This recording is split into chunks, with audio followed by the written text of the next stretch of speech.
Telugu Desam party అధ్యక్షుడు నారా చంద్రబాబు నాయుడు గారు చాలా గౌరవంగా పిలుస్తా ఉన్నా. ఏది ఈ ఇష్యూ కాబట్టి.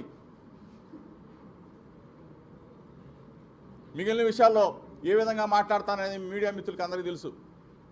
ఈ విషయం కాబట్టి నారా చంద్రబాబు నాయుడు గారు మిమ్మల్ని ఎక్కడా కించపరచట్లా. మీ వ్యక్తిగత జీవితాల్లోకి మేము ఇప్పుడు రాలా. ఖర్జూర్ నాయుడు గారు మీకు పెళ్లి చేశారు, మీరు నారా లోకేష్ గారికి పెళ్లి చేశారు. మీరు కూడా బాధ్యత గల తండ్రి.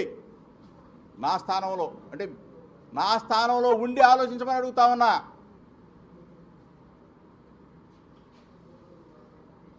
లోకేష్, నువ్వు కూడా పాపం పెనమలూరు మీటింగ్లో మాట్లాడావు,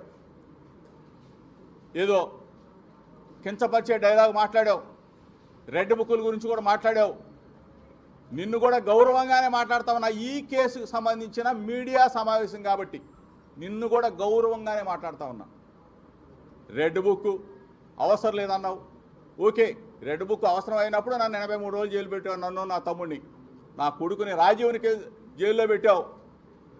నువ్వు వచ్చిన తర్వాత, మీ ప్రభుత్వం వచ్చిన తర్వాత 2 సంవత్సరాల 3 నెలల కాలంలో నా కుటుంబం మీదే పడ్డారు మీరు. నా ఇంటిని ధ్వంసం చేయాలనుకున్నారు, నా మీద హత్యా ప్రయత్నం చేయాలనుకున్నారు.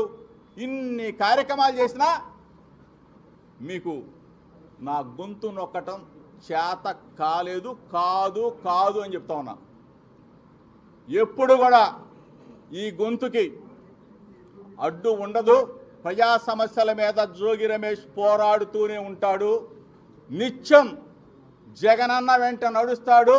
వైఎస్ఆర్ కాంగ్రెస్ పార్టీ జెండా భుజాన వేసుకొని మోస్తాడని మాత్రం చెప్తా ఉన్నా. ఇంకోటి కూడా చెప్తా ఉన్నా. నెల రోజుల పాటు వ్యాపారం చేసిన మహా టీవీ వంశీకి చెప్తా ఉన్నా. పాపం కోర్టు పరిధిలో ఉంది, మనోడు ఆగలేకపోతా ఉన్నాడు.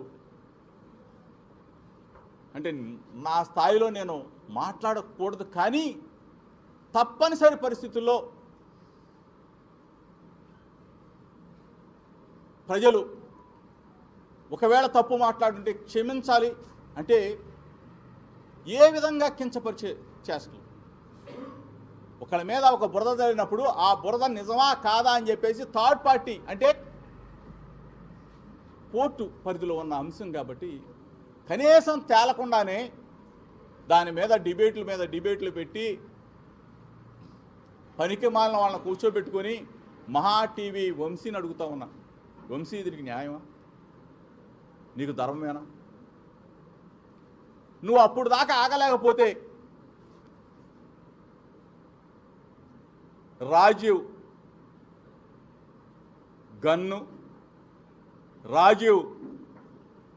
గన్నులో బుల్లెట్, ఆ బుల్లెట్లో పవరు, ఆ పవర్లో రేంజ్ కావాలని తహతహలాడితే నిన్ను హయ్యర్ చేసుకున్నా. నువ్వు కూడా కాదు, నువ్వేముంది బామ్మర్ది వంశీగాడివి, నీదే ఉందిరా ఒక్కగాడి. నిన్ను హయ్యర్ చేసుకున్నా. నిన్ను హయ్యర్ అంటే కాంట్రాక్ట్ కుదుర్చుకున్నా. వాళ్ళకి చెప్పు రాజీవ్కి ఎంత దమ్ముందో, రాజీవ్కి ఎంత పవర్ ఉందో, ఆ పవర్లో ఎంత సత్తా ఉందో కూడా నిన్ను హైర్ చేసుకున్న వాళ్ళకి డైరెక్ట్గా చెప్తా ఉన్నా వంశీ. మనస్సాక్షిని అడుగు, నీ భార్యను అడుగు, ఇంటికి వెళ్ళి నీ పిల్లల్ని అడుగు.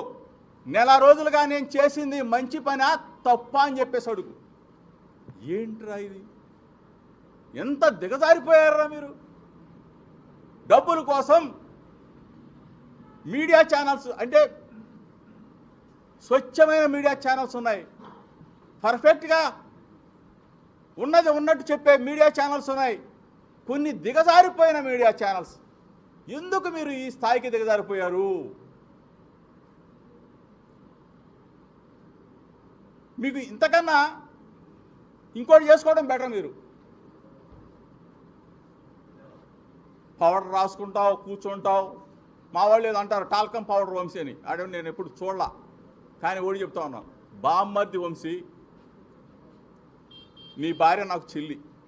ఒకసారి మా చెల్లి దగ్గరికి వెళ్ళు, నేను ఈ విధంగా చేశాను కరెక్టా అని చెప్పి అడుగు. చెప్పు తీసుకొని కొట్టింది, నేను చెప్పు పెట్టి కొట్టింది. నీకు నాకు తెలిసి అన్నం పెట్టదు, ఆమె పాపం చూసి ఉండదు.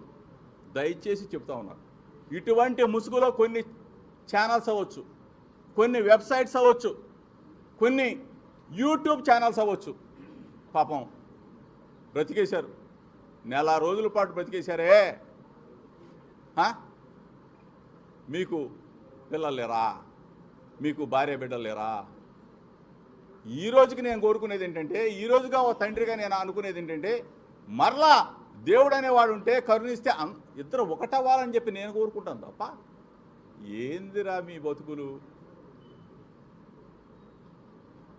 దయచేసి మీడియా మిత్రులు, మీరంటే నాకు గౌరవం, అభిమానం. ఒకవేళ నేను ఏదైనా తప్పుగా పొరపాటుగా మాట్లాడుంటే రాష్ట్ర ప్రజలు కూడా క్షమించాలని.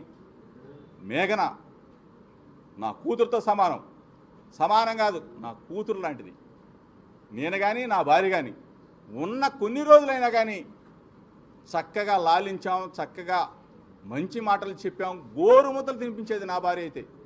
అటువంటి మంచి కుటుంబాన్ని మమ్మల్ని తీసుకొచ్చి రోజు ఇంకా ఏం వేసుకుంటారో వేసుకుంటారా, బతికేయండి.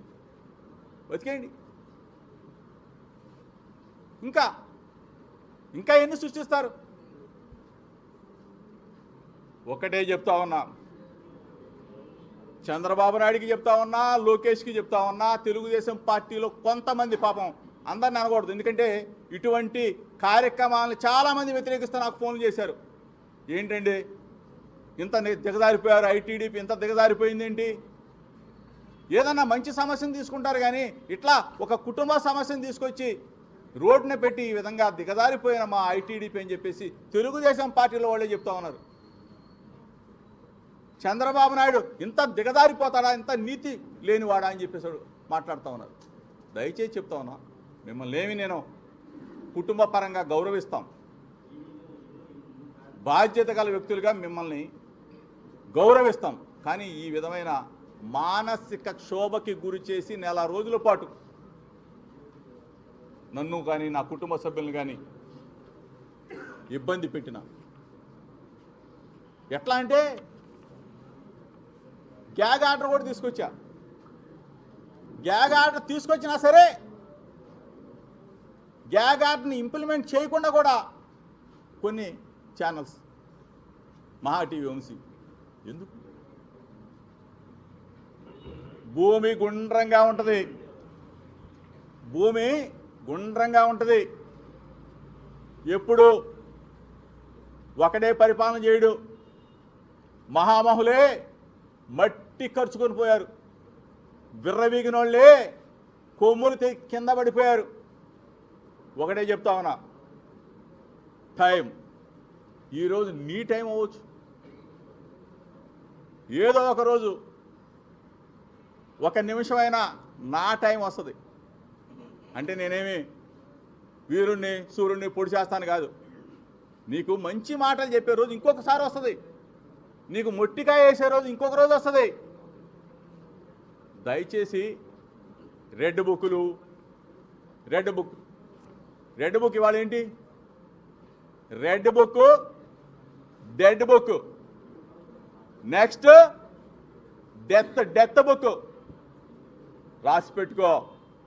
విర్రవేగొద్దు, మంచి మాటలు తీసుకో. నేను చెప్తున్నాను, 4 మంచి మాటలు తీసుకో. రెడ్ బుక్ ఎంతమందిని జైలుకి పంపిస్తారు?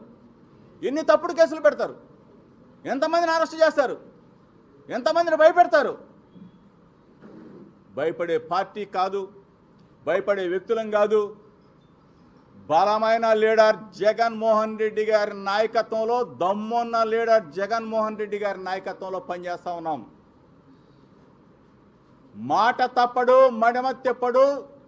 రాజశేఖర్ రెడ్డి గారి శిష్యుడిగా చెప్తా ఉన్నా, రాజశేఖర్ రెడ్డి గారి అనుచరుడిగా చెప్తా ఉన్నా. నా గొంతు నొక్కలేరు. నా గొంతు నొక్కాలని చూస్తే చంద్రబాబు నాయుడు కానీ, లోకేష్ కానీ, ఇక్కడున్న కేడి ప్రసాద్కి చెప్తా ఉన్నా, ప్రజలు మీ పీక నొక్కేస్తారు.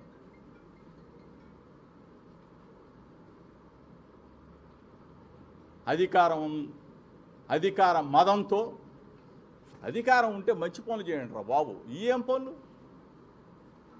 నేను చెప్పా ఇందాక, చంద్రబాబు నాయుడికి లోకేష్కి ఏం సంబంధం, జోగి రమేష్ ఈ ప్రెస్ మీట్లో అని చూపించాను కదా. ఇంకా చాలా ఉన్నాయి. అయినా సరే నాకు మనస్సాక్ష్యం. మీరు క్యాంప్ ఆఫీస్కి ఎప్పుడు ఫోన్ చేసి పిలిపించారో తెలుసు. క్యాంప్ ఆఫీస్ నుంచి ఎవరికి ఫోన్లు చేశారో తెలుసు. క్యాంప్ ఆఫీస్ నుంచి ఎక్కడికి వచ్చారో తెలుసు. మభ్యపెట్టబాకండి, మాయ చేయబాకండి. ఎప్పటికైనా కలవాలని మనస్ఫూర్తిగా కోరుకోండి, కానీ ఇట్లా విడదీయాలా, గొడవలు పెట్టాలా, లేకపోతే విడిపోతే చక్కగా అన్యోన్యంగా విడిపోతారు. అంతేగాని కౌన్సిలింగ్ ఉంటుంది కోర్టుల్లో, లేకపోతే ఇంకోటి ఉంటుంది. అంతేగాని ఏంటిది? దయచేసి